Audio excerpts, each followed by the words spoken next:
Estás escuchando La Palabra de Verdad con el pastor Martín Portillo. Y el calor en el invierno. Tu palabra.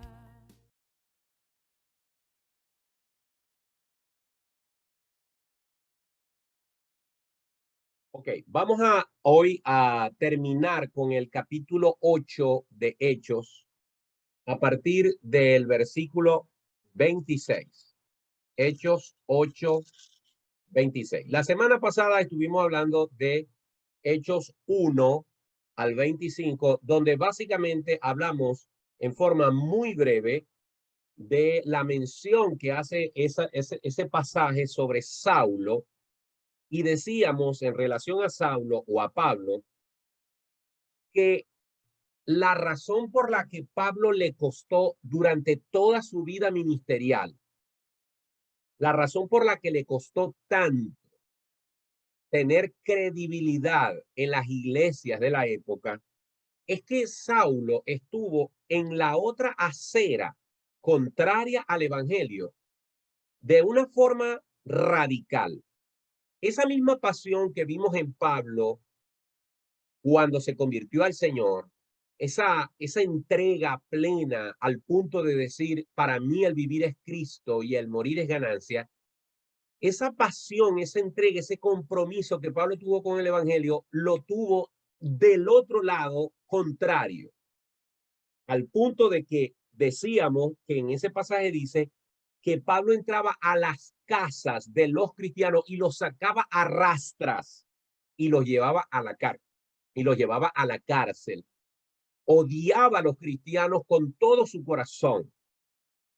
Y por eso es que ese pasado de Pablo le costó que muchas iglesias, sobre todo al principio de su ministerio, creyeran en su arrepentimiento.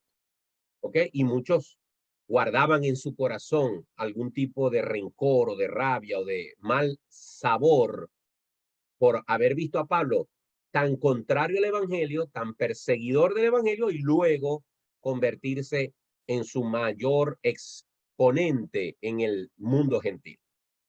Y luego hablábamos en esa clase acerca de la conversión de Simón el mago y de cómo este hombre confundió, creyó de manera equivocada.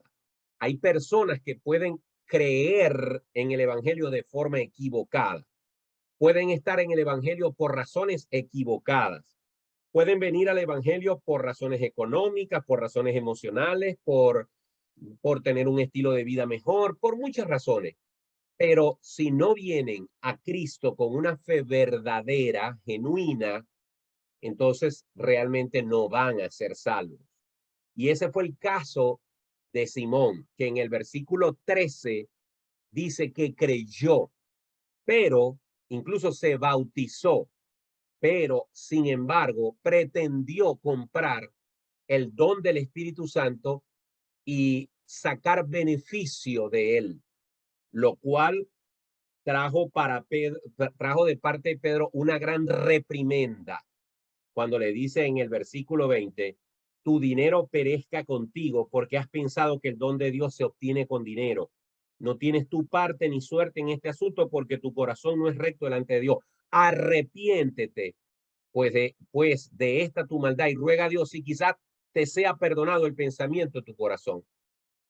Sin embargo, la actitud de, de Simón fue rogad vosotros por mí al Señor para que nada de esto que habéis dicho venga sobre mí. Y esto nos recuerda que hay gente que piensa que para pedir perdón a Dios necesitan de un intercesor. Muchos van a confesarse con un sacerdote cuando la Biblia dice, si confesamos nuestros pecados, Dios es fiel y justo para perdonar nuestros pecados y limpiar nuestra maldad. Y lo tenemos y lo podemos hacer libremente, directamente con Dios, sin necesidad de un mediador. No hace falta que yo vaya delante de un pastor, ni de un sacerdote, ni de nadie en particular a confesar mi pecado. Basta que yo lo haga delante de Dios en la privacidad que debo tener con él. Así que eso es lo que estuvimos viendo la semana pasada. Déjenme revisar por si acaso hay alguien que me esté escribiendo desde el grupo. No, no hay nadie escribiéndome desde el grupo. Ok. Hoy vamos a hablar de uno de los pasajes de Hechos que a mí más me encanta. Me encanta este pasaje. Es el pasaje de Felipe y el etíope. Decíamos la clase pasada que este Felipe que aparece aquí, que también se nos menciona al principio del capítulo, este Felipe es uno de los hombres que fue escogido junto con Esteban, que normalmente se le llama diáconos. Este Felipe no es el apóstol Felipe, no es el discípulo Felipe, es Felipe también conocido como el evangelista. Decíamos la clase pasada que este Felipe se le considera el primer misionero de la iglesia cristiana. ¿Por qué? Porque según el versículo hasta el capítulo 7, la iglesia cristiana se había concentrado en Jerusalén, pero a partir del capítulo 8 se expande el evangelio hacia Samaria. Decíamos que Samaria era una ciudad donde por tradición los samaritanos y los judíos se odiaban entre sí. Había una rencilla generacional y este odio que existía entre samaritanos y judíos tenía su propósito. Dios iba a actuar, pero ya eso lo hablamos en la clase pasada. Les recomiendo que vean el video que ya yo subí a YouTube para que entiendan la clase pasada. Felipe fue el hombre que la iglesia envió a Samaria para que empezara esa obra misionera en un pueblo ajeno a Jerusalén. Y decíamos que la Biblia dice que el Señor Jesucristo dijo, me seré testigo en Jerusalén, en Samaria, en Judea y hasta lo último de la tierra. Así que se está cumpliendo las fases que el Señor decretó, se está cumpliendo. Primero la iglesia explotó, se expandió, se desarrolló, se consolidó en Jerusalén. Ahora pasa una segunda fase en Samaria. Ahora, este Felipe, el evangelista, observen lo que Dios hace con él. Versículo 26. Un ángel del Señor habló a Felipe diciendo, levántate y ve hacia el sur por el camino que desciende de Jerusalén a Gaza, el cual es desierto. Por favor, subrayen la palabra desierto. El Señor, a través de un ángel, está hablándole a Felipe y le está dando una orden específica. Levántate y ve hacia el sur, por el camino que desciende de Jerusalén a Gaza, el cual es desierto. Desierto significa que era un camino árido, sin árboles, sin agua. ¿Ok? Pasaje o paisaje que es muy común en esa zona. Versículo 27. Entonces él se levantó y fue. Y sucedió que un etíope, eunuco, funcionario de Candace, reina de los etíopes, el cual estaba sobre todos sus tesoros y había venido a Jerusalén para adorar, volvía sentado en su carro y leyendo al profeta Isaías. ¿Quién es este eunuco? En primer lugar, para los que no sepan, eunuco es un hombre que ya sea física y literalmente ha sido despojado de su miembro viril. Los eunucos son hombres castrados que se les ha cercenado su miembro viril para poder estar en una corte real y no tener relaciones sexuales con las mujeres de esa corte. ¿Ok? El eunuco también puede ser alguien que ha hecho un voto de castidad y se ha prohibido a sí mismo tener relaciones sexuales. Por lo tanto, pueden haber eunucos desde el punto de vista físico porque han sido cercenados, han sido castrados físicamente, o alguien que ha decidido por motivos espirituales no tener relaciones sexuales. Lo cierto es que había un hombre etíope que era eunuco, era funcionario de una reina de Etiopía que se llamaba Candace. y era un hombre importante, no era un simple funcionario, estaba sobre todos sus tesoros y había venido a Jerusalén para adorar. Entonces, vemos aquí un país que está en África, hacia el sur de Jerusalén. Jerusalén está aquí, África está mucho más abajo, pero Etiopía está en el norte de África. Este hombre había viajado desde Etiopía hacia el norte, hacia Jerusalén, para adorar, lo cual significa que a pesar de que era un hombre africano, tenía conocimiento de la religión judía. Es decir, el judaísmo se había extendido hasta Etiopía y este hombre, a pesar de su cargo importante, tenía el concepto de adorar al Dios de los judíos. Por eso fue hasta Jerusalén. ¿Por qué fue hasta Jerusalén? Porque como en muchas religiones monoteístas, el judaísmo tiene su sede, su Meca, su ciudad santa, que es Jerusalén. Y por eso los judíos de distintas regiones viajaban a Jerusalén para celebrar las fiestas y adorar a Dios en Jerusalén, porque allí estaba el templo y para ellos esa era la ciudad santa, el epicentro. Entonces, vemos que este etíope, este africano, tiene un conocimiento de la escritura, tiene un conocimiento del Dios verdadero, que es el Dios de los judíos. No es un idólatra, es un hombre que adora al Dios de los cielos, al Dios de lo que se conocía hasta ese momento como el Dios de las Escrituras.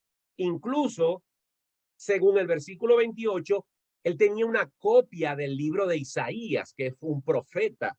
Es decir, que este hombre también tenía conocimiento de las Escrituras.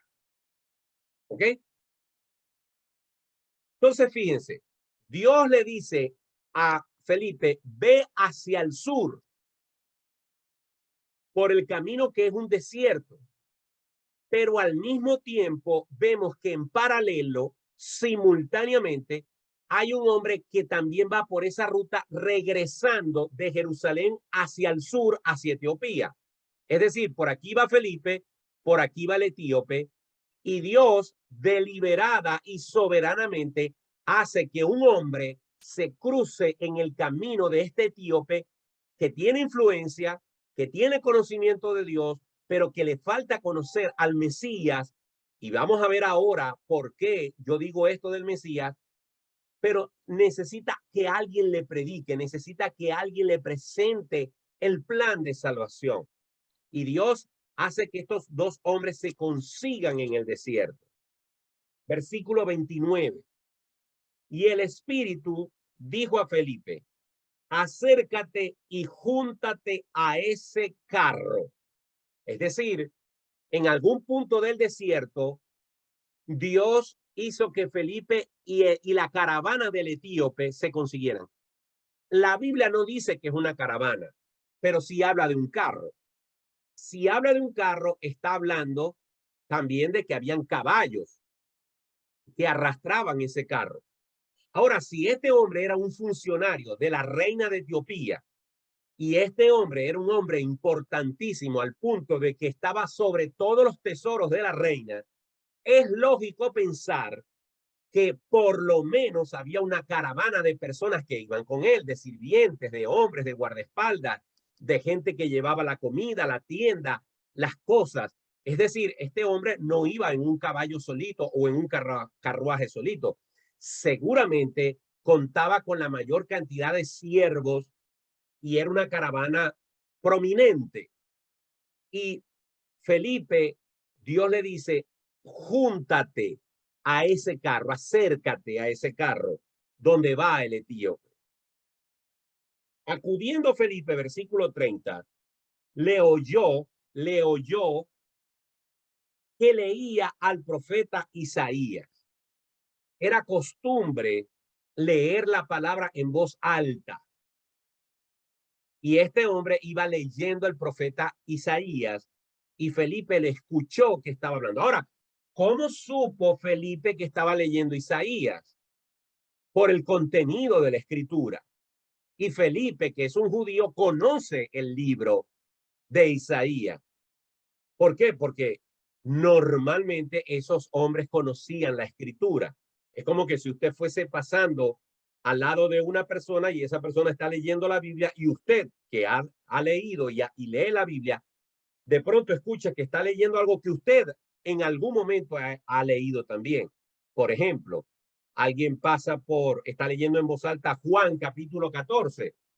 No se turbe vuestro corazón, creéis en Dios, creed también en mí, en la casa de mi Padre. Muchas moradas hay. Voy pues si usted escucha eso, usted dice, no, esta persona está leyendo la Biblia. Es más, está leyendo Juan. Y si sabe un poquito más, sabe que está en Juan 14. Así que Felipe está oyendo lo que está leyendo este hombre y sabe que es Isaías. Pero le hace una pregunta al etíope. ¿Entiendes lo que lees? Yo quiero darle una oportunidad a ustedes de que me digan por qué creen ustedes que Felipe le pregunta al etíope que si él entendía lo que leía. A ver. Yo pienso, Felipe? pastor. A ver, Belkeli. ¿Por qué Yo crees? pienso, pastor, porque no era judío. Porque Felipe pensaba que no era judío. Esa es una posibilidad. ¿Qué más? ¿Por qué creen ustedes que Felipe pregunta, ¿entiendes lo que lees?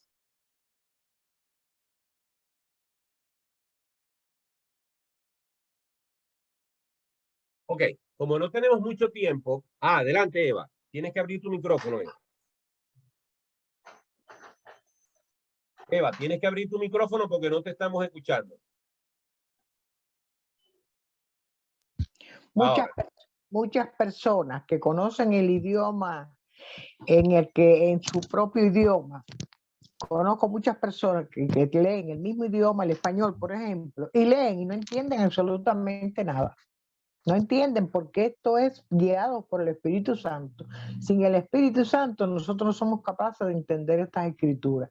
Y por eso es que él le pregunta si entiende lo que está leyendo.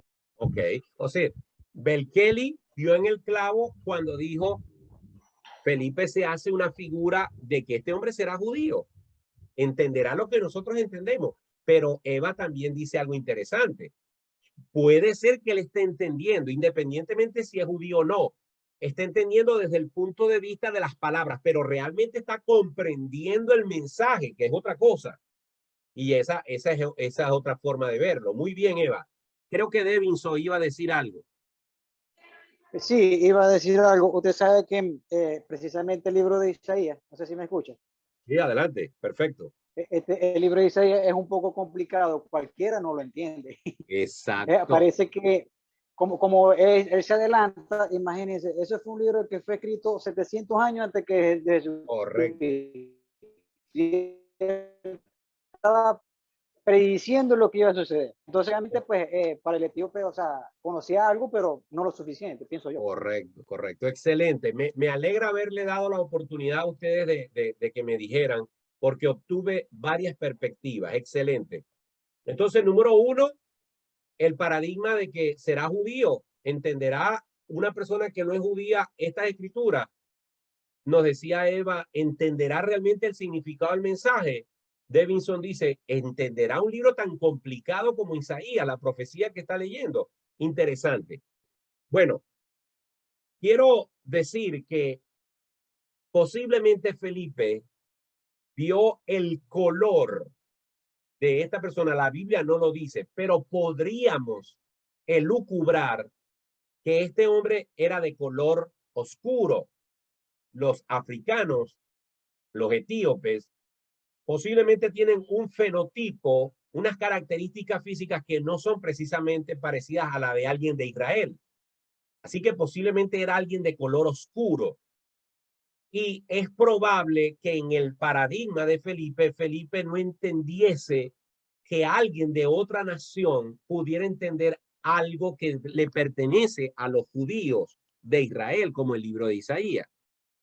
Y esto a veces, lo que creo que podemos aprender de esto es que a veces nos creamos paradigmas de que no entendemos que Dios puede estar hablando al corazón de las personas y preparando el corazón de las personas para que nosotros nos crucemos en su camino, como hizo Felipe, para terminar de completar el trabajo que Dios está haciendo en el corazón de esa persona. Dios tenía un plan con el etíope y lo vamos a ver al final de la historia. Pero Dios mueve sus piezas como Él quiere y necesitaba que Felipe fuera a darle la estocada final. Y nosotros posiblemente somos el instrumento que Dios quiere para dar la estocada final en alguien en la que ha estado trabajando en su corazón.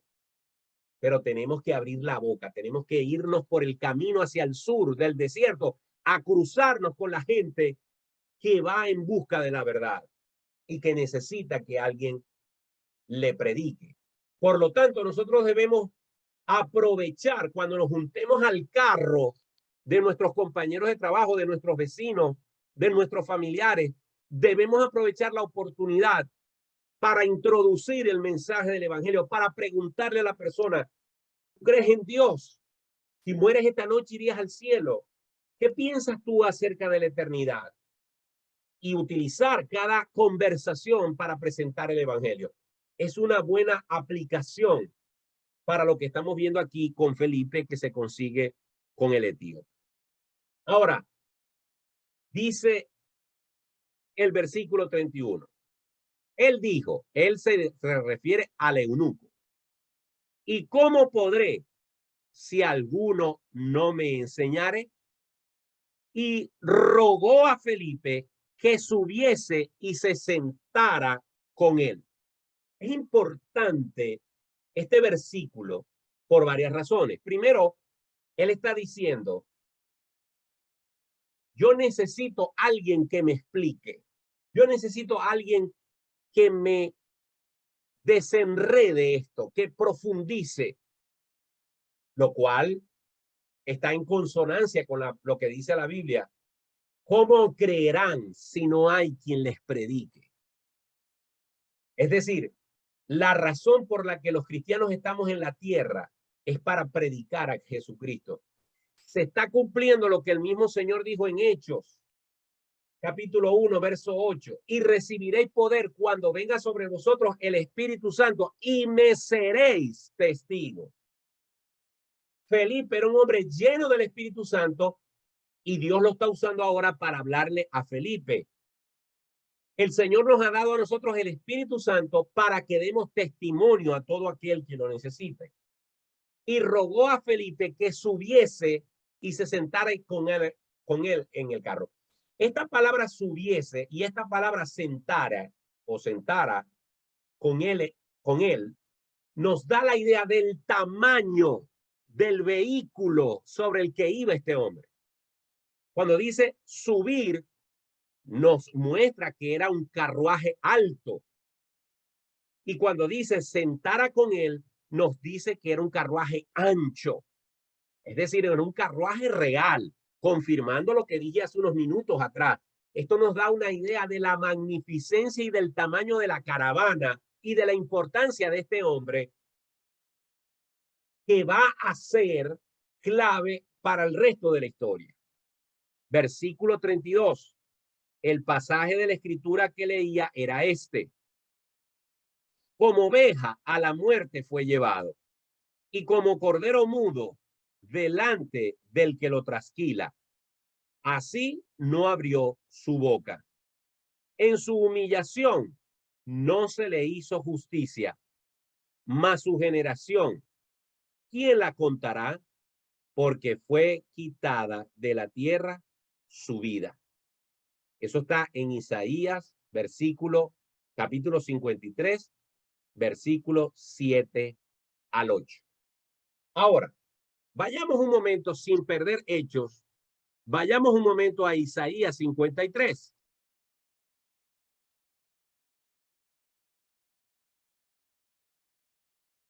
En Isaías 53,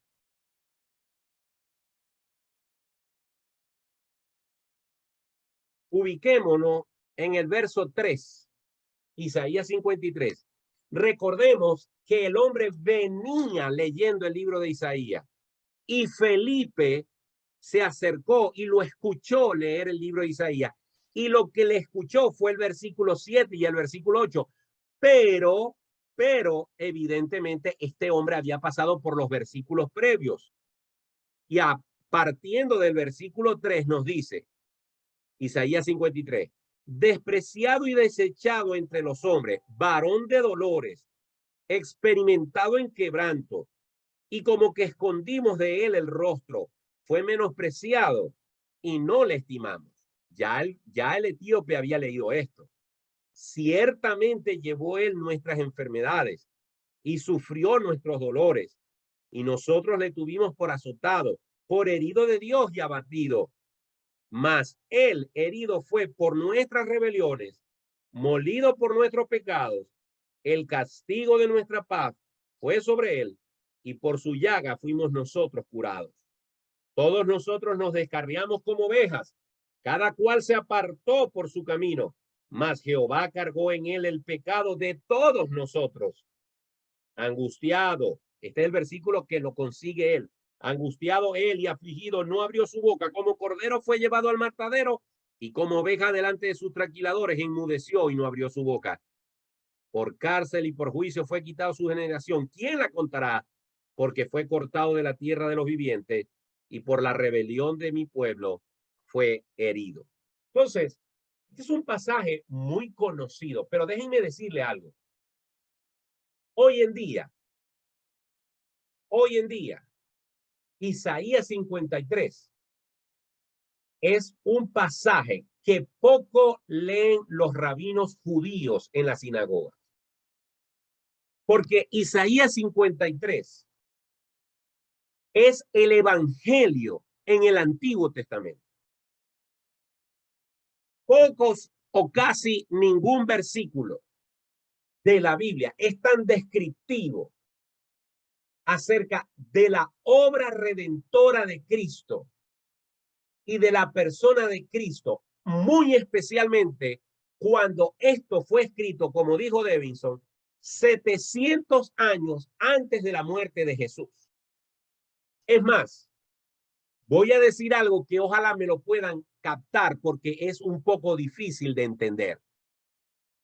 Isaías 53 es una profecía que todavía no se ha cumplido. ¿Cómo es eso, pastor? ¿Cómo es que no se ha cumplido si nos describe a Jesucristo y lo que hizo en la cruz? Bueno, Isaías 53 es una profecía de lo que van a decir los judíos cuando entiendan como pueblo quién era el Mesías, y eso todavía no ha sucedido.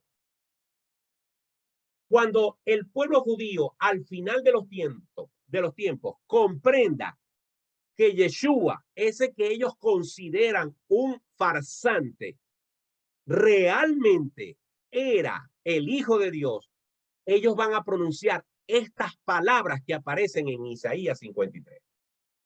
Yo no voy a detenerme porque la clase no es sobre eso, pero yo los invito a que ustedes lean estos pasajes con la mente puesta en la forma en la que está redactado. Y se van a dar cuenta que quienes están hablando allí en Isaías 53 son personas arrepentidas por no haber entendido quién era Jesús. De tal manera que esta profecía hecha por Isaías 700 años antes de la muerte de Jesús, realmente es una profecía que nos habla de lo que van a decir los judíos mirando hacia la crucifixión, mirando hacia atrás. Es complejo de entender, pero al mismo tiempo es maravilloso. ¿Por qué? Porque los judíos, cuando realmente entiendan quién era Jesús, van a decir, nosotros lo teníamos por inmundo, lo teníamos por azotado de Dios. Creíamos que él estaba siendo castigado porque se había hecho Mesías, pero realmente él cargó sobre sí nuestros pecados y nuestras enfermedades. Y por su llaga fuimos sanados. Por cierto, eso no tiene que ver con enfermedades físicas. Para aquellos que utilizan este versículo para reclamar sanidad física. Se refiere a la enfermedad espiritual del pecado, pero no voy a entrar en ese detalle. Conclusión, este pasaje de Isaías 53 que es el evangelio condensado en el Antiguo Testamento, es el pasaje que viene leyendo el etíope. Y viene la pregunta importante, versículo 34. Respondiéndole eunuco dijo a Felipe: te ruego que me digas, ¿de quién dice el profeta esto? ¿De sí mismo o de algún otro? Es decir, al etíope le causó curiosidad suprema saber quién es ese personaje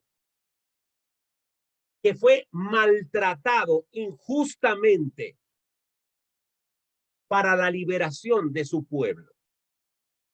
¿Se está refiriendo a Isaías mismo o se está refiriendo acerca de otro? Entonces dice el versículo 35.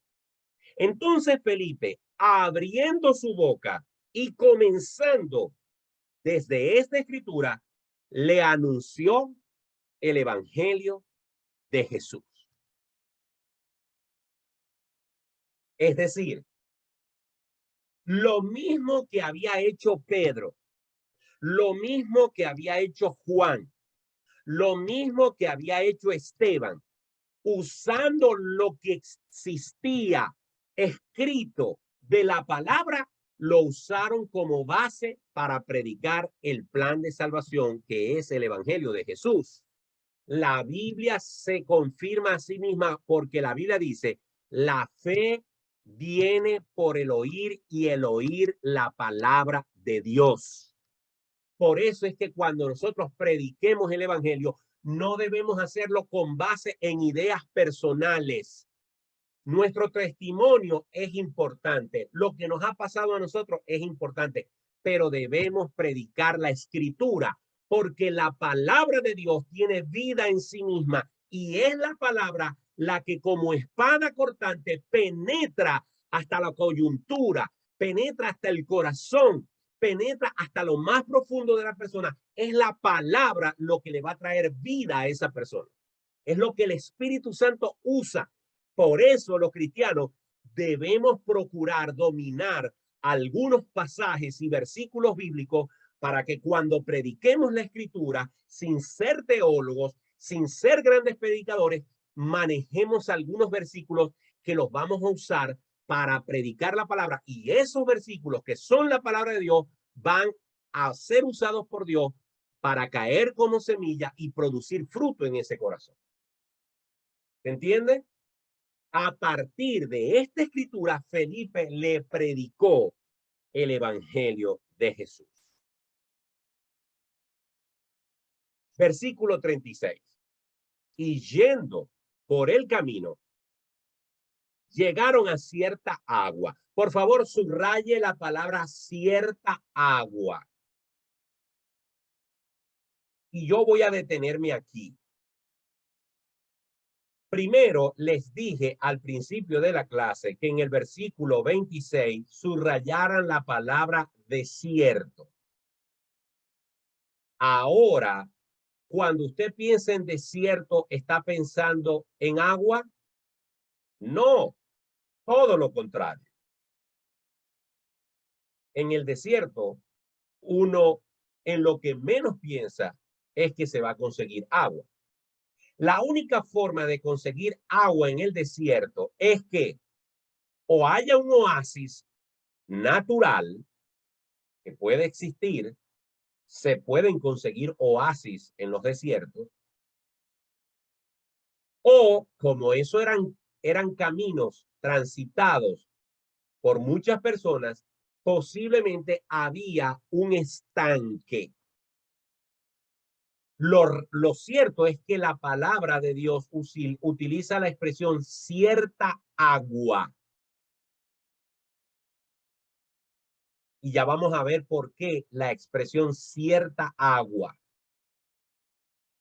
Pero lo que me llama la atención es lo que se pregunta en el versículo 36. ¿Qué impide que yo sea bautizado? Pregunto, ¿cómo sabía el etíope que se tenía que bautizar?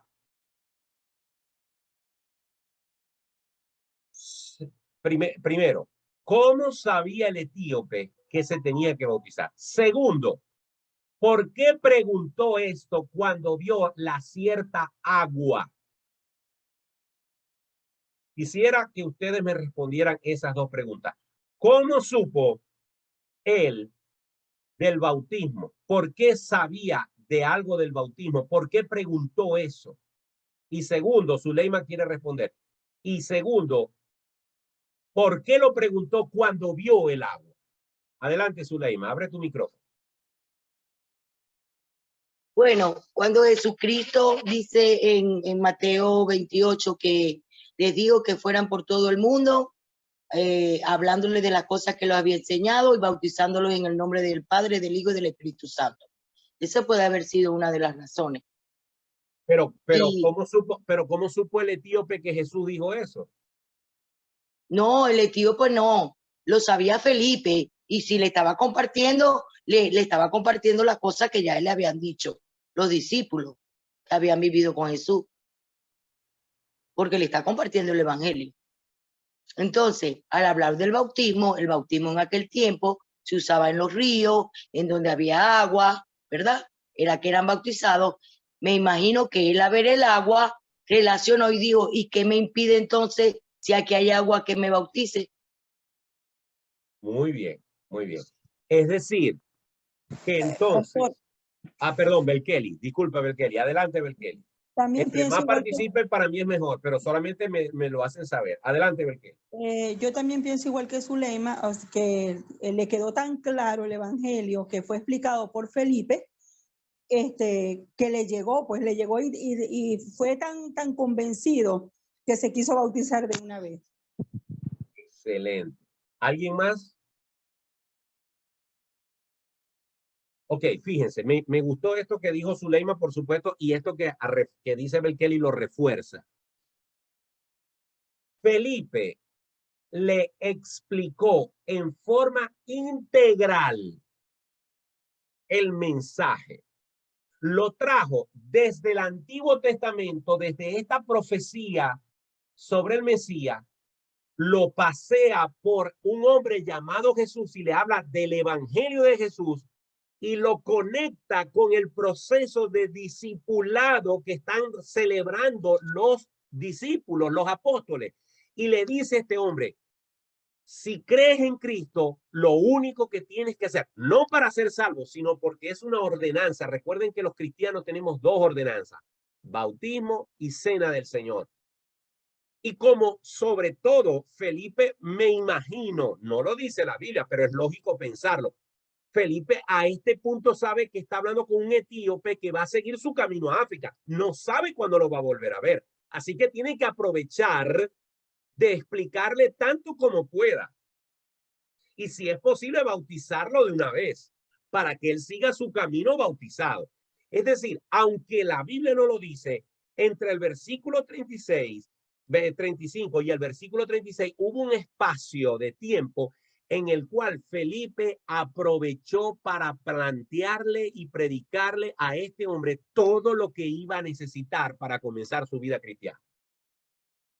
Arrepentimiento, conversión, bautismo. Recordemos, el bautismo no salva, pero el bautismo es la refrendación de que he creído y me he convertido de mis malos caminos al Señor Jesucristo y ahora soy una nueva criatura. Un simbolismo de que he muerto al mundo y he nacido para Cristo. Pero ¿por qué pregunta esto cuando ve el agua? Pregunto. Si Felipe le había explicado a él que era necesario que se bautizase y él seguramente le preguntó, ¿y qué es bautismo? Bueno, bautismo significa que tienes que ser pasado por agua. Pero yo traigo agua aquí en el carruaje. ¿Ustedes piensan que una persona que va a ir desde Jerusalén hasta Etiopía por un camino que es desierto, que es un alto funcionario, que lleva una caravana, que lleva un carro, ¿ustedes creen que en esos carros, en esos caballos, en esas alforjas, en esos tarros, en esas tinajas que seguramente llevaban, ¿ustedes creen que ahí no iba suficiente agua? Pregunto. Me gustaría escucharlos. ¿Ustedes piensan que había agua allí? Sí, pastor, sí había suficiente agua, ¿Y pero por qué no lo bautizó con esa agua? porque es por inmersión. Porque por más agua que llevaran en esos carros, no había suficiente para sumergir al etíope. Por eso es que cuando él ve el estanque, por eso es que cuando él ve el agua, cierta agua, no un agua en una pipa, no un agua en un pipote, no un agua en un cántaro, no un agua en una tinaja. Cuando él ve un agua suficiente, él asocia lo que Felipe le viene diciendo de ser sumergido, porque el bautismo significa ser sepultado y ser resucitado, morir y resucitar para Cristo. No sé si Zuleima, que tiene la manito levantada, quiere agregar algo. Sí, pastor, eso de que él quedó tan convencido de lo que le estaban diciendo con respecto a Jesús, que entendió que tenía que morir al pecado y resucitar para servir a Cristo. Y asoció eso con esa Asoció cierta. eso cuando vio el estanque, correcto. Perfecto. Por eso los cristianos evangélicos bautistas no usamos el bautismo por aspersión, porque creemos que ese bautismo, aunque se haga de la mejor y la más benigna de las intenciones, ese bautismo no simboliza lo que Cristo nos quiso decir con ser bautizados. Bautizo, que es una palabra griega, significa teñir. Usted no puede teñir una prenda de ropa echándole chispas de agua. Por más que usted la chispee, le va a quedar veteada. Usted tiene que sumergir la pieza en el tinte y después que se tiña, después que se sumerja, después que se impregne del tinte, usted la saca. Así que bautizo es sumergir a la persona en agua y hacerla salir para simbolizar la muerte y la resurrección. ¿Está claro eso? Ahora, versículo 37. Fíjense el requisito para ser bautizado. Felipe dijo en respuesta a la pregunta. ¿Cuál fue la pregunta? ¿Qué impide que yo sea bautizado? Y Felipe le responde, sí, este sí es un sí condicional. Si crees de todo corazón, bien puedes. Hoy en día se está criticando que cuando una persona levanta la mano para pasar adelante, para hacer una oración de fe, o cuando el pastor o el predicador ha predicado el evangelio y pide que los que quieran aceptar a Cristo hagan una oración de fe y los dirige en esa oración. Hoy en día se está criticando que eso no es bíblico, que eso no está bien, porque eso no es lo que permite que una persona se salve. Y hoy en día hay una tendencia, y me preocupa esta tendencia porque nos está llevando a pensar que la salvación es algo progresivo, que la salvación es algo que se da con el tiempo. Cuidado con eso. Si algo tiene de maravilloso el evangelio es que la persona que cree, en el instante que cree, que se arrepiente, que comprende que es un pecador, que está perdido y confiesa, cree en su corazón que Cristo es su Señor y su Salvador, dice la Biblia que tiene vida eterna ahora, en ese momento, no progresivamente, no a medida que es discipulado. Cuidado con eso, porque eso es lo que creen los testigos de Jehová. Los testigos de Jehová no tienen sentido de lo que es la salvación. ¿Por qué? Porque, ya te voy a dar un chance, Zuleima, porque ellos creen que la salvación es producto de un conocimiento. Y a medida que se va conociendo más, hay más derecho a estar en la tierra prometida. Cuidado con eso. Yo estoy de acuerdo, ya te voy a dar chance, Zuleima. Yo estoy de acuerdo que mucha gente pasa adelante y hace una oración por repetir unas palabras y el predicador y la persona no entendieron que tiene que haber un arrepentimiento genuino, sincero, pero si lo hay, el único que lo sabe es la persona y Dios.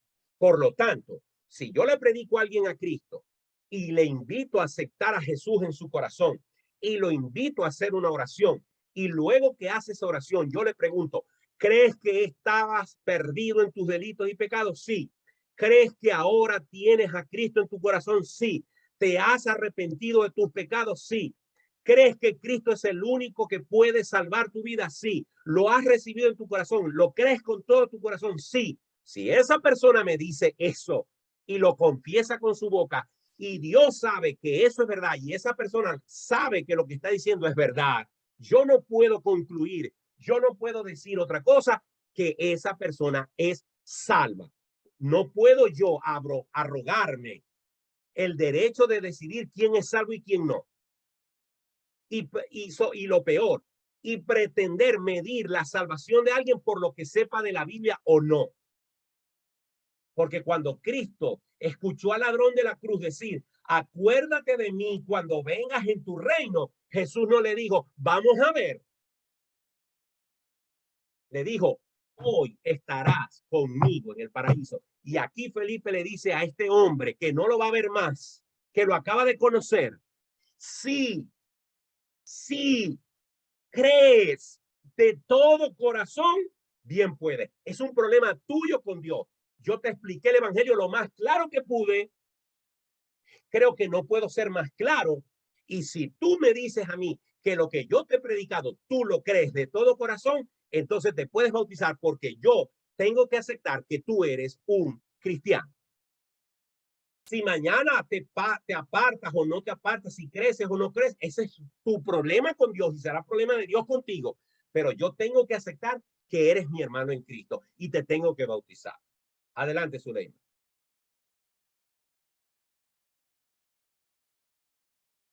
Zuleima. Creo que la manito de Zuleima era para anterior a esto. A ver. Yo creo que cuando nosotros compartimos el Evangelio de Jesucristo, tenemos que dejar muy claro lo que significa el arrepentimiento. ¿Correcto? Correcto. Nosotros lo compartimos, le decimos a la persona que puede hablar con Dios en oración, decirle que está arrepentido porque ya le dijimos el significado y él hace su oración y Dios sabe si tiene en verdad el verdadero arrepentimiento o no. Ahora, si es bíblico que llamen a un grupo de personas y el pastor dirige una oración para que ellos crean en Jesucristo y lo acepten en su corazón, ¿dónde dice la Biblia eso? Te respondo. ¿Sí? Ok. Hay una cantidad de cosas que celebramos en la iglesia que no están escritas en la Biblia, porque hay cosas que son bíblicas, hay cosas que son antibíblicas y hay cosas que son abíblicas. En ninguna parte de la Biblia nos dice que nosotros tenemos una escuela dominical y que debe haber una clase para adultos y una clase para jóvenes y una clase para niños y una clase para párvulos. En ninguna parte dice eso. Pero inferimos que en la iglesia del Señor Jesucristo, aparte del culto y el tiempo de celebración a Dios, no tiene nada de malo organizar el discipulado, la enseñanza bíblica, que sí está en la Biblia, en clases, y no hay nada de malo en eso. Nadie se puede levantar y decir, eso es antibíblico, que hayan maestros de escuela dominical y que haya división de clases y que después vengan y den informes. Y eso no está, al contrario, eso está basado en toda la exhortación bíblica a enseñar las escrituras. ¿Ok? Y así podríamos mencionar otras cosas que celebramos en nuestra vida cristiana personal o eclesiástica que no están en la Biblia, pero que por no estar prohibidas en la Biblia, está perfectamente hacerlas, si eso contribuye, si eso redunda. ¿Ok? Ahora bien, con respecto a lo que tú me preguntas, hay un pastor que se llama, o se llamaba, no sé si ya murió, O. Porque así firmaba él sus libros, no me acuerdo, no sé los nombres, O. S. Hawkins. Hawkins fue el el pastor de la primera iglesia bautista de Dallas, Texas. Un hombre de Dios, bautista. O.S. Hawkins, perdón, escribe un libro que se llama Recojamos la red, que marcó mi vida. Este hombre da 30 puntos muy breves de cómo se debe presentar el evangelio en forma personal y en forma pública en la iglesia o en una campaña, en fin. Y él va presentando los 30 puntos. Debe ser claro, debe ser preciso, debe ser breve, debe ser ta. Hay una parte, no me acuerdo cuál de los puntos, que es el llamamiento. Cuando una persona le presenta en la sala de una casa, en el asiento de un autobús, en el escritorio de un trabajo, en el almuerzo con un compañero de trabajo, en el salón de clase, en fin, o desde el púlpito, cuando uno le presenta a la persona el evangelio y le traza el evangelio basado en la Biblia, necesitas arrepentirte, necesitas entender que Jesucristo es tu único y suficiente Salvador, necesitas ta.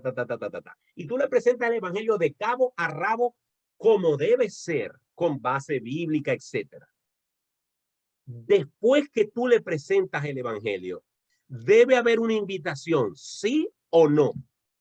Yo creo que sí. Yo no quiero comparar la predicación del evangelio con la venta de Tupperware. Pero después que tú le enseñas a la persona todos los productos Tupperware o Rinaware con el catálogo, mira, esta olla hace esto y esta olla hace aquello y este bicho y este batidor, bla, bla, bla. Después que tú le presentas todo y ya tienes a la persona convencida de que los productos Tupperware es lo mejor, sería muy estúpido, sería muy tonto, sería muy inútil cerrar el catálogo y decirle, bueno, buenas noches, hasta luego. La pregunta es, ¿qué vas a pedir? ¿Qué te pido? ¿Qué quieres del catálogo? Así que cuando una persona predica el evangelio, tiene que hacer algún tipo de invitación. Eso no es antibíblico, es confrontar a la persona.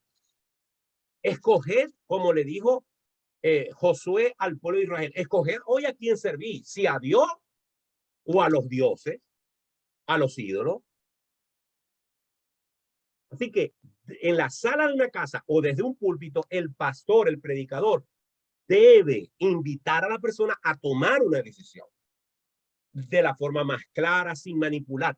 En eso sí estoy yo en contra, de empezar a poner una musiquita suave, plin, plin, plin, plin, para aflojar los sentimientos de la persona, para manipular a las personas a un estado emocional que los lleve a pasar. En eso sí estoy yo en contra. No me toquen nada. No me toquen nada todavía. Y como dice O.S. Hawkins, que para mí es el modelo perfecto, cuando yo hago el llamamiento, y aquí está Eva Serrano, que me conoce y me ha visto predicar en Estrella de Belén, y me imagino que Belkelis también me ha visto predicar, y creo que Devinson una vez también me vio predicar en su iglesia. Cuando yo, Martín Portillo, hace el llamamiento, yo digo a las personas, hoy te he predicado el evangelio, lo más claro que he podido hacer. Si tú has entendido lo que yo he predicado hoy, yo te voy a invitar a hacer algo. Yo voy a hacer una oración que tú no vas a repetir como un rezo. Lo voy a hacer para dirigirte a ti, como una forma en la cual tú, como el niño que va en la bicicleta y todavía no se sabe manejarla con las dos ruedas, yo te voy a ayudar. Pero tú vas a repetir esas palabras de tu corazón. Y luego que hagamos esa oración, yo te voy a pedir que levantes la mano si hiciste esa oración. Y luego que tú levantes tu mano y yo sepa quién la levantó, yo te voy a invitar a que pases aquí al frente. Y si tú pasas aquí al frente, es porque tú te has arrepentido, es porque tú has entendido el mensaje de salvación, es porque tú hoy estás naciendo a una nueva vida. Oye, si yo te prediqué el evangelio sin manipulación alguna, te digo todo lo que voy a hacer y después lo hago y después te invito y tú pasas, yo tengo que entender, yo tengo que creer, yo tengo que aceptar que esa persona pasó adelante porque cree en su corazón. Como Felipe le está diciendo a este hombre, Felipe no puede estar en el corazón del etíope. Él preguntó, ¿qué impide que yo sea bautizado? Si crees, si crees. Y yo le digo a las personas cuando pasan al frente en Estrella de Belén, en la primera iglesia bautista, en donde yo he predicado, si ustedes hoy, y siempre uso el sí condicional, si ustedes hoy han creído, si ustedes hoy han hecho esta oración de fe, si ustedes hoy se han arrepentido de sus pecados, hoy ustedes son nueva escritura. Incluso les digo, ahora voltéense y los pongo a mirar a la congregación y digo, estos son ahora sus hermanos en Cristo. Yo no puedo hacer otra cosa. Es más, debo hacer eso. Lo que pasa es que, como dice el refrán venezolano, ni tan calvo ni con dos pelucas. Ni puedo hacerle creer a la gente que porque rezó una oración es salvo, lo cual es peligrosísimo. Estoy de acuerdo. Cuando la gente se le, en forma ligera, se le dice, no, ya hiciste la oración, ya la oración de fe, ya soy salvo. No. Porque muchas de esas oraciones de fe están basadas en predicaciones sonsas, en predicaciones emotivas, en predicaciones temáticas, en predicaciones que lo que están buscando es que la persona pase adelante para resolver un problema que tiene en su vida temporal y la gente reza la oración. Y yo soy testigo de que hay gente que pasa al frente 1000 veces porque no han entendido lo que significa oración. Estoy claro con eso. Hay mucha ligereza. Y pretender decirle a alguien que porque hizo una oración ya es salvo, para mí eso es ligereza. Pero sí, nos vamos al otro extremo. Si yo presento el evangelio, cierro la Biblia, me bajo del púlpito y no hago llamamiento y no le invito a la persona a que tome una decisión, entonces estoy yéndome al extremo, me estoy yendo a los testigos de Jehová que piensan que esa persona cuando llegue a su casa se le va a aparecer un ángel y ese ángel le va a decir que se arrepienta o no. Evidentemente el Espíritu Santo es el que nos redarguye, pero yo tengo que presentarle a la persona la posibilidad y yo puedo contar que son decenas y decenas, centenas de personas que yo conozco que su proceso de conversión fue así y hoy en día son cristianos fieles, que yo no me atrevería a decir que no son cristianos.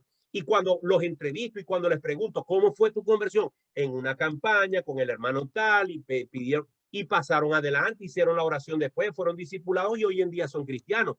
¿Por qué? Porque alguien los confrontó con el evangelio y los invitó a tomar una decisión.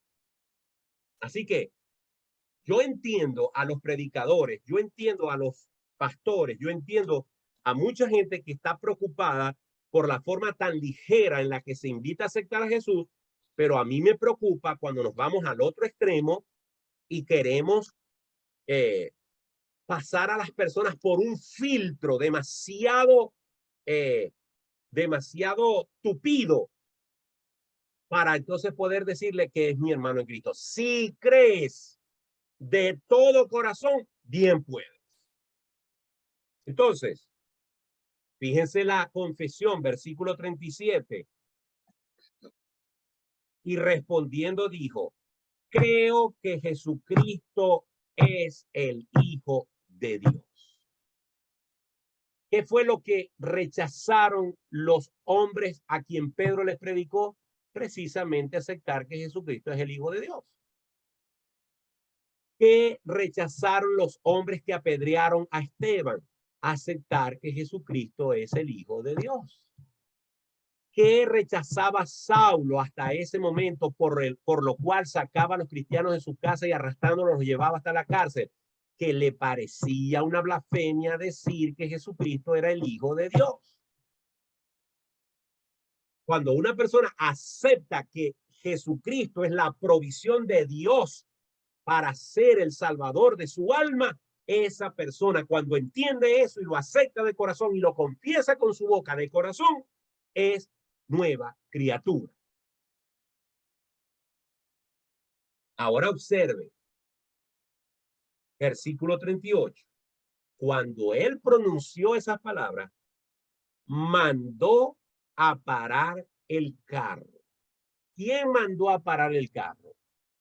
¿Felipe o el etíope? El etíope. El etíope. Él mandó a parar el carro porque él estaba seguro de lo que había confesado. Si la condición es que yo crea, yo creo y mandame a parar el carro. Párate aquí porque ya yo pasé el examen. Ahora, y descendieron ambos al agua, Felipe y el eunuco. Observen, y descendieron ambos al agua. Profundidad. Profundidad suficiente para bautizar. ¿Y cómo confirmamos la profundidad? Cuando en el versículo 39 dice, cuando subieron del agua. Entraron a un sitio profundo, subieron de un sitio profundo.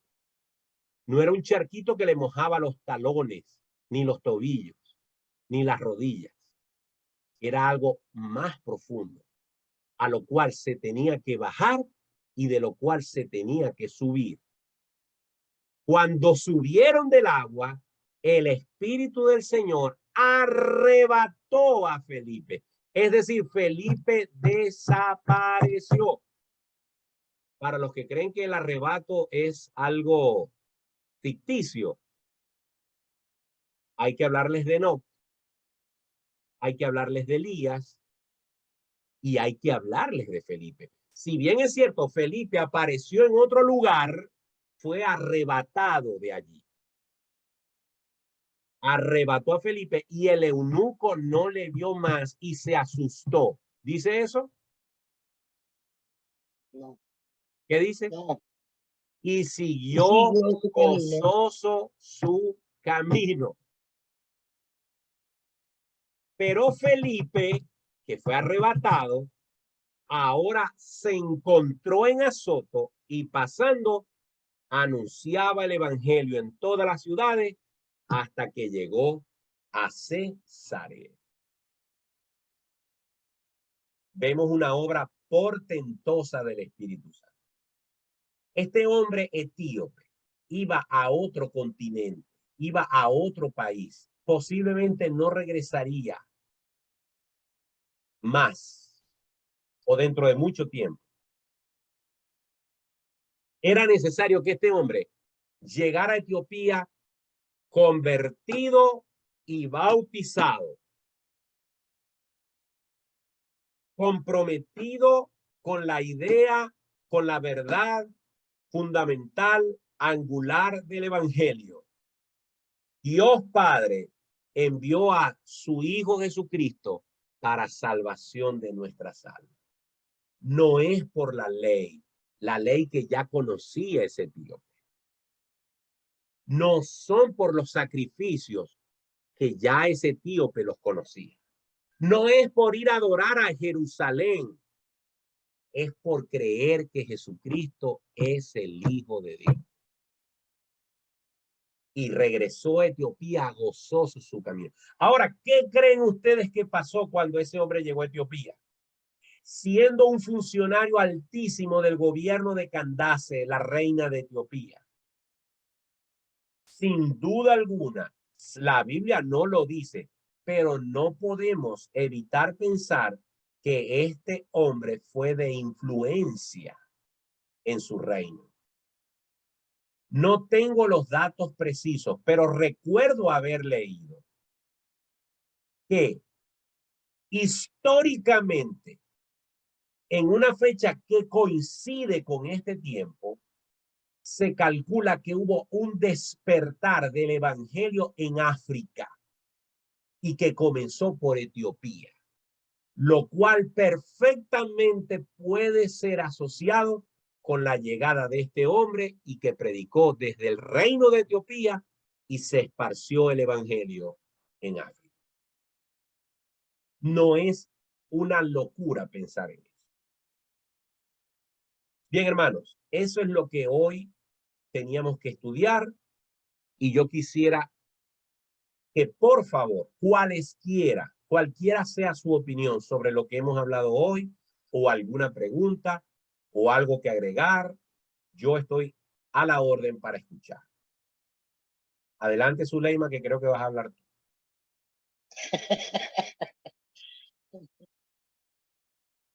Bueno, pastor, solo quería decir que en realidad la forma en que lo hagan es lo de menos. Solamente que puedan entender y reconocer que Jesucristo es el Hijo de Dios y que tenemos que estar arrepentidos de haber vivido de espaldas a Él es suficiente para que una persona pueda convertirse. Amén. Así es. Así es. Sin duda alguna, lo que yo estoy convencido es que el nuevo nacimiento es instantáneo. No es algo progresivo. No es algo progresivo. Yo estoy percibiendo dentro de la iglesia cristiana una idea consciente o inconsciente de que la salvación es algo que se va dando progresivamente hasta que por fin la persona entendió. Ojo con eso. Puede ser que Dios actúe de esa manera con alguien, pero el momento en que la persona acepta a Jesucristo, en ese momento, en ese instante, es nueva criatura. Yo no voy a olvidar jamás el 26 de marzo de 1996. 26 de marzo de 1996, domingo, primera iglesia bautista de Maracaibo. Yo invité ese domingo a Egdamar Arteaga Balbuena para que me acompañara a la iglesia. Yo había conocido a Egdamar en enero de ese año y le había venido hablando de Jesucristo. Egdamar era inconversa, de una familia profundamente católica, madre soltera, decía malas palabras, como toda inconversa, hacía cosas que hacen los inconversos. Yo le vine predicando de Cristo, la invité a la iglesia, predicó el pastor Julio Ruiz. Ella estaba sentada en la segunda, tercera banca. El pastor Julio Ruiz expuso la palabra, no recuerdo el pasaje. Y luego el pastor Julio Ruiz, excelente maestro, excelente predicador, hizo el llamamiento. Ese famoso llamamiento que algunos hoy en día critican y lo consideran antibíblico. Y Egdamar Arteaga repitió la oración, levantó su mano, pasó adelante y 26 años después, ahí está Egdamar Arteaga, con errores, con fallas, pero ha sido constante, perseverante. Recuerdo que desde ese instante yo, que tenía interés en ella como hombre, me desconecté de ella, no le volví a tocar el tema, porque ya había aprendido la lección que un hombre no debe ni puede discipular a una mujer. Ella inmediatamente fue tomada por una hermana que se llamaba Argentina o se llama Argentina de Barrios, y Argentina le empezó a predicar de Cristo, y yo, no es porque sea mi esposa, yo vi con estos ojos cómo Egdamar se convirtió rotunda y indefectiblemente en una nueva criatura. Emperatriz Helena, que para ese momento tenía 10 meses, y su abuela católica y su tía católica y la familia católica había retrasado por muchas razones el bautismo, le tenían comprado todo para el bautismo, Y Egdamar, a los pocos días de convertida, no se había bautizado, viendo que el movimiento del bautismo seguía su camino, tomó a su mamá, tomó a su hermana y les dio la terrible noticia, terrible para ellas, de que ella no iba a bautizar a Emperatriz. ¿Cómo? ¿Por qué? Porque yo ahora soy cristiana evangélica. Y nosotros no bautizamos a los niños.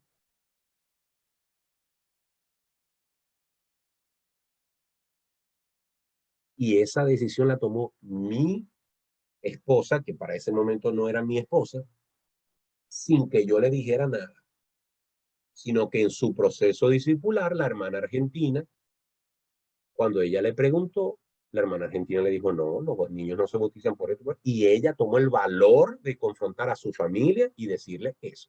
Y se quedaron los preparativos ahí para siempre. Y yo recuerdo, todavía de casado, por ahí todavía andan los cuadernos de Egdamar con sus devocionales solita. Ella se entregó y se convirtió así. Y conozco decenas y decenas y decenas de cristianos que se convirtieron de la misma manera. Como también conozco de cristianos que se convirtieron de la misma manera y se apartaron y nunca, porque es que la Biblia lo dice en la parábola del sembrador. Algunos ni le paran. Otros creen, supuestamente, pero los afanes de la vida los terminan de derrotar. Otros cayó en poca tierra y la poca profundidad, el poco compromiso, terminaron siendo ni chicha ni limonada. Y otros creen de todo corazón y producen al 30, al 60 y al 100%. No se trata de que si se convirtieron levantando la mano, haciendo una oración. No, no, no. Se trata de lo que pasa en el corazón. Y si la persona entiende el mensaje del evangelio, en el momento que lo entienda, frente al púlpito, en la sala de una casa, en el asiento de un autobús, en donde sea, si lo entiende y lo recibe y lo acepta de corazón, como le pasó al ladrón en la cruz, que lo aceptó esa misma tarde. Se había estado burlando en la mañana y al mediodía algo cambió. El Espíritu Santo tocó su corazón. Él confesó que era pecador y le clamó a uno que estaba crucificado como él. Le dijo, acuérdate de mí cuando venga dentro de él. Es decir, que él, después que se burló de él, entendió que Jesús, ese que también estaba crucificado, en realidad detrás de ese hombre crucificado estaba el Rey de Reyes y Señor de Señores, el Salvador, el Mesías, y clamó a él por misericordia. Y la respuesta de Cristo no fue, vamos a ver, esto va a depender de que si te portáis bien, que si no te portáis bien, de la santificación, de que si glorificas. No, no, no, no, no, no. Hoy estarás conmigo en el paraíso. ¿Por qué? Porque Jesús sabía que su conversión era genuina.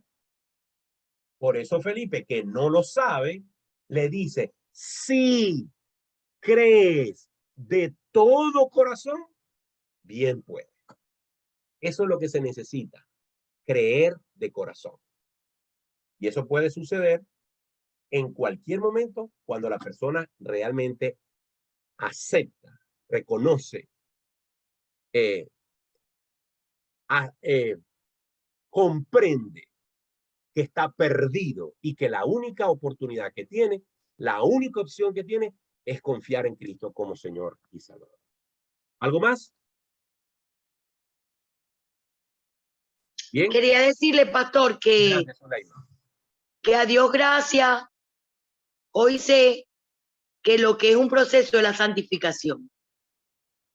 Por supuesto, pero la santificación no para ser salvos.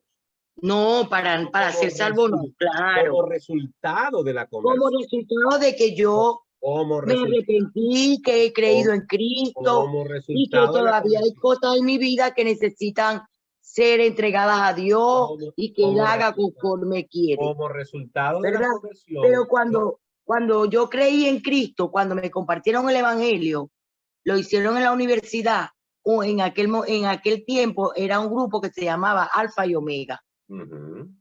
Y que hablaba de las 4 leyes espirituales. Y esas leyes hablaban de todo, menos del arrepentimiento.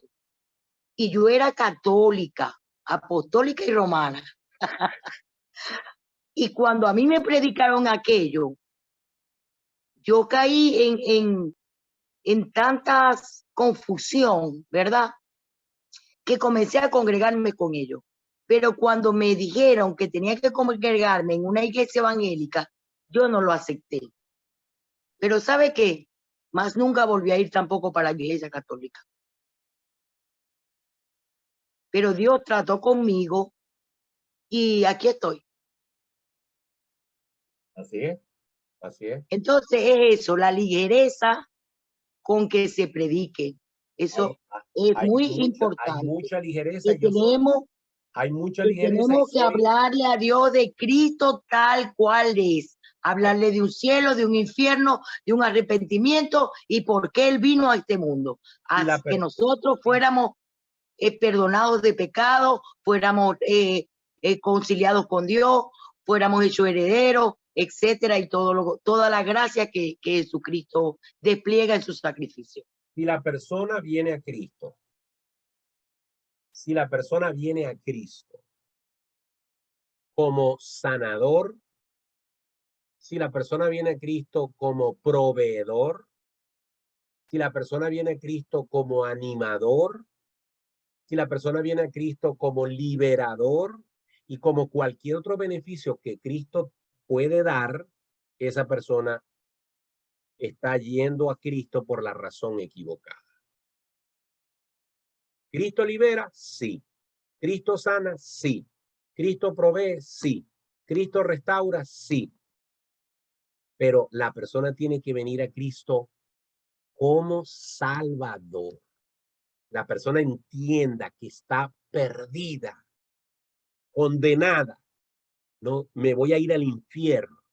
Si yo desde un púlpito o desde el sofá o desde el asiento de un autobús le hago predicación, le muestro a esa persona las dos caras de la moneda y dejo en sus manos el entender que la única forma de tener vida eterna es en Cristo y la persona dice aceptarlo, después que yo lo invito a aceptarlo, por ejemplo, y con esto termino porque mi nieta está allá abajo. Cuando mi cuñado Eduardo estuvo aquí, yo le presenté el evangelio. Y cuando terminé de presentarle el evangelio, como sabía que lo iba a tener al otro día ahí y a la siguiente semana ahí y otra semana ahí, y yo no quería abusar, no quería manipular, no quería usar su condición emocional de esos días para que él aceptara a Jesucristo por su desespero emocional, yo le prediqué a Cristo y cuando terminé de predicarle a Cristo le dije lo que él tenía que hacer. Tenés que arrepentirte, tenés que aceptar a Jesucristo, y ya está. Yo no le hice llamamiento, no le dije vamos a hacer la oración de fe, nada de eso. Tienen que pasar los días. Como a los 8 o 9 días, con una taza de café en la mano, en el mismo mueble donde él estaba y yo también en el mismo lugar, le dije, Edward, hace unos días tuvimos una conversación. ¿La recordáis? Sí. ¿Qué recordáis? Y para mi asombro, me la dijo de cabo a rabo completita. Por supuesto, con su palabra. Bueno, que yo era pecador, que tal, que Jesucristo murió por mí, que no son por mis obras, que no es por esto, sino por Cristo. Muy bien, Eduardo. Me habéis dejado impactado. En Venezuela la máxima nota es 20 puntos. Le dije, tenéis 20 puntos. Ahora, Eduardo, si habéis entendido eso, vos lo queréis recibir en tu corazón, vos te queréis apropiar de eso. Sí, claro, cómo no. Ok, Eduardo, voy a hacer una oración. No es un rezo, Eduardo. No es Ave María, Madre. No. No es Padre Nuestro. No. Es una oración que yo voy a hacer y yo quiero que vos la repitáis pausadamente, pensando cada palabra. Lo que yo voy a decir, pensalo y si lo hagáis de corazón. Cerramos los ojos. Yo hice la oración bíblica de arrepentimiento, de confesión, de aceptación, de entrega. Y cuando él terminó su oración, yo le dije, bueno, Edward, ¿vos creéis que lo que hiciste lo hiciste de corazón? Sí. ¿Vos creéis que Jesucristo es tu Señor y Salvador? Sí. ¿Vos te habéis arrepentido de tus pecados? Sí. Si vos morís esta noche, ¿irías al cielo? Sí. Y si al llegar al cielo el Señor te pregunta, ¿por qué te tengo que dejar entrar al cielo? Porque yo he creído. ¿Qué le voy a decir? No, todavía no. Tienen que pasar por varios niveles de santificación y de... No. ¿Creéis de todo corazón? Sí. Bueno, soy salvo, yo no puedo decir otra cosa. Tanto así que 2 meses y pico después, en el hospital, Edward, ¿te acordáis lo que conversamos en el apartamento? Sí. ¿Vos crees? Sí. ¿Vos crees? Sí. ¿Vos crees? Sí. Ajá. No puedo hacer otra cosa que descansar en que él entendió el mensaje. Al fin y al cabo, el que sopesa ese corazón es Dios. Pero yo tengo que decirle, si lo que vos me estáis diciendo es verdad, soy salvo, tenéis vida eterna. No le puedo pedir más. No tengo otra forma de saber. Tu palabra es la voz que me habla en la mañana. Y esto fue La Palabra de Verdad con el pastor Martín Portillo. Y en las pruebas